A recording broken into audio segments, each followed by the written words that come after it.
Ase e won nsem no mu dia na isanse samampa ana etuna bedinte Ghana man nyina no sabe nyina iguso atwajajo ne nyina ne se emeritus professor apostle dr engineer Safo honam fam onka yehubiem na isanse papai na deduanan da na akabese nansia na yedi eho dwumanti no Safo abusua ana odom no omuguso company fo bibra kache ekoma omo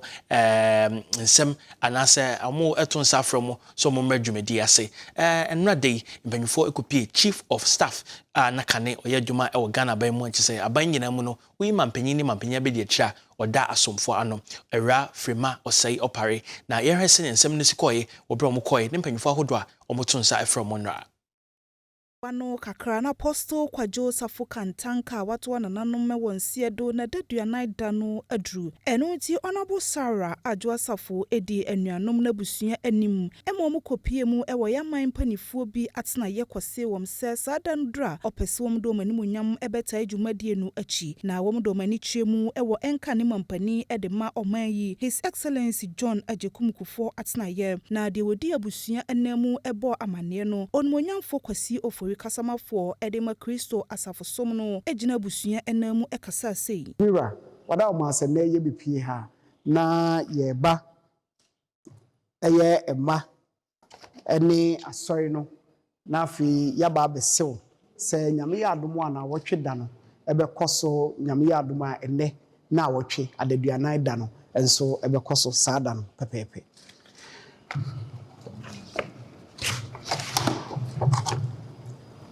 Well, fear had a himfie precope. Nti yaba ha yentimi emfa wi nkwan ma na yemfa emrel.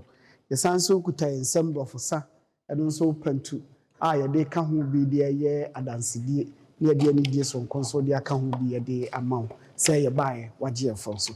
nti mira cha me wadama se na ye ba be pie fidie mu ha na ye nante se nyina no Nanu esi ye His Excellency John Ajekumkufo enka ne mampani edema oman yi wono nso ede nsem sei etudwa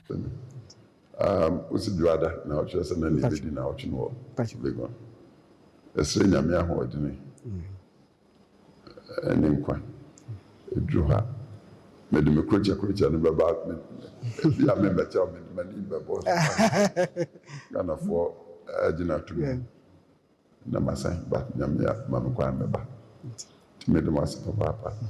awozi haya hivi o national for wow so for the audition for the mama yaje we so kwa de me fa mama nsanko e be go bia no ahini bia ba na me de ama no krakra no Honorable Sarah Adwoa Safo enka ne mrahye bedwani ede ma de hye wodo me kwa benya enso ede nsem sei etwato tene eni ufitete no woye mampanyin ne oba ahomegye mu nyina no yo bia de bia brebia no nipa guvia ha eno kyese wo yo bia wo bia wo pono ma wo bia na wo adagye nso tie obi asem na kantom ye a sebe ye wo de ti faye hye wo ye mprekope na dandan ne tenten ye yentimi nkura wo nua na chi na yentimi nso nkura busuanim na ne odigya ye no yenso yetimi atwa so ti baba eda wase se ye bae no waje enu achi abusua ebo anan ekopie mu ewo enka ne chief of staff maame frema wo se opare so atena ye na sei eno no so ede nsem etudwa di atomoni no ye nyina na atoye ni enim se eye no eso edisa modi ko stadium ya eye no so na me papa na kra so obi ehuna ye yoda there will always be a problems here and there but mesre pa se papa no said ye otie ni said ye Ghana fo bu no yemfasa enye na yi de mesra no umane ni munyam no engina na mo wa ha nyina mo ye mo boa ha ebeye yi because of fata say ye jano kwan eni munyam mu na no si ye eno Honorable Sarah Adwoasafo nso edi nsem sei eto aso megina ebusua eni manyina na mu bio ne yada wasese ye baaye waje ye feso nti ye na daroma yem se yi ni hu ntutu ye ni hu date ni nyina na ye ni wa na besan ba besusu hu ansa na ye de atudwa ti ma we de da wase pa da wase ensa yenim se unia ba ma be ye bebre ewo man nia wagya wo ho no ana wagya wo akire no wa na obekura no wadan na wakusekusa yen na mpo yantimi amfa bi anka ne obeye ne ho a nia wabeye a wagya no yetimi abɔ ho ban ye broni friend say ne legacy ne yetimi protect na etimi abo abusua ne nyina etima me ma me kasa anya tenten eda wasibi eno achi enka ne soafo na ohwe edesua ho nsem so onmunyamfo ya wose yadutum so ekasaaye tiamato minua ba ne nuanom ene abusuafo asofo mpanimfo amba nyina se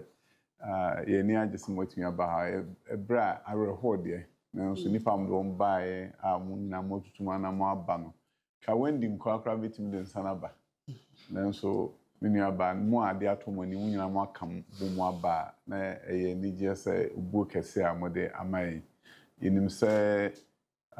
ya papa ya osofo pani juma obeye no ade di amansan nyina enije wo mu nso obeye nsusue dua kese bi ama oman mu ni nyina ti o mare ho nyina mu so nya braba ebeda mo ase se mo aba ebre no su du ha ebeba na ne efate bia yenso ya beye na ye de akai ye wofa ye papa osumfo kese anyame yi no ma oman Ghana no ye de akai no nti ye da mo ase nyame nhye moden se eden nanso ono an beka mo hu